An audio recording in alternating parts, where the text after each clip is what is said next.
ভেনেজুয়েলার president Nicolas মাদুরোকে অপহরণ করে যুক্তরাষ্ট্রে নিয়ে যাওয়ার পর দেশটির রাজনৈতিক অঙ্গনে বড় পরিবর্তনের ইঙ্গিত মিলেছে।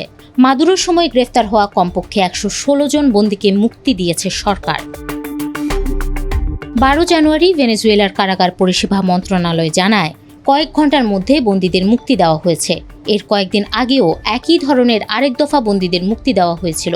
মন্ত্রণালয়ের পক্ষ থেকে দেওয়া বিবৃতিতে বলা হয়, মুক্তিপ্রাপ্ত ব্যক্তিদের সাংবিধানিক শৃঙ্খলা ব্যাহত করা এবং জাতির স্থিতিশীলতা নষ্ট করার সঙ্গে জড়িত কর্মকাণ্ডের অভিযোগে আটক করা হয়েছিল। তবে ভেনেজুয়েলা সরকারের দেওয়া তথ্যের সঙ্গে মিল নেই মানবাধিকার সংস্থা ফোরো পেনাল গ্রুপের তথ্যের।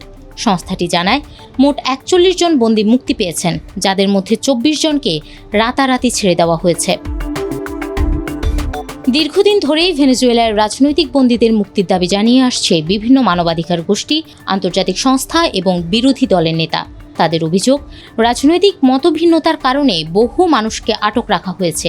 বিভিন্ন মানবাধিকার সংগঠনের হিসাব অনুযায়ী বর্তমানে ভেনেজুয়েলার রাজনৈতিক বন্দীর সংখ্যা 800 থেকে 1200 জনের মধ্যে রয়েছে।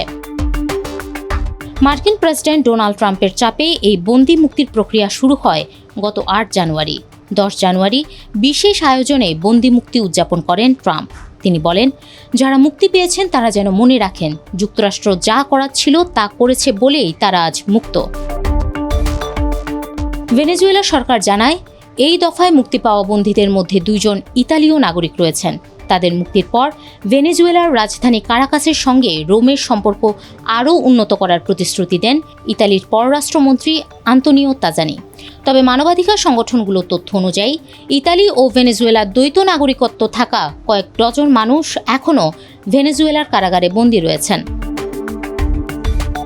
এদিকে 12 জানুয়ারি এক ব্যক্তিগত অনুষ্ঠানে পোপ লিও চতুর্দশের সঙ্গে সাক্ষাৎ করেন ভেনেজুয়েলার বিরোধী দলীয় নেত্রী ও নোবেল শান্তি পুরস্কার বিজয়ী মারিয়া করিনা মাচাদো। এই বৈঠক সম্পর্কে খুব বেশি তথ্য প্রকাশ করা হয়নি। ইউরোপ সফরে থাকা মাচাদো এই সপ্তাহে যুক্তরাষ্ট্রে গিয়ে ট্রাম্পের সঙ্গে দেখা করবেন বলে আশা করা হচ্ছে। এর আগে 3 জানুয়ারি তিনি বলেছিলেন, দেশ পরিচালনার ক্ষেত্রে নিকোলাস মাদুরোর কোনো সমর্থন বা বৈধতা নেই। নোবেল শান্তি পুরস্কার ট্রাম্পকে উৎসর্গ করেছিলেন তিনি। মাদুরো স্থলাভিষিক্ত হয়ে নিজেদের একজন নেতাকে ক্ষমতায় বসাতে দীর্ঘদিন ধরে দাবি জানিয়ে আসছেন ভেনেজুয়েলার বিরোধী দলের নেতারা। তারা যুক্তরাষ্ট্রের রিপাবলিকান ও ডেমোক্রেট 2 দলেরই সমর্থন পেয়েছেন।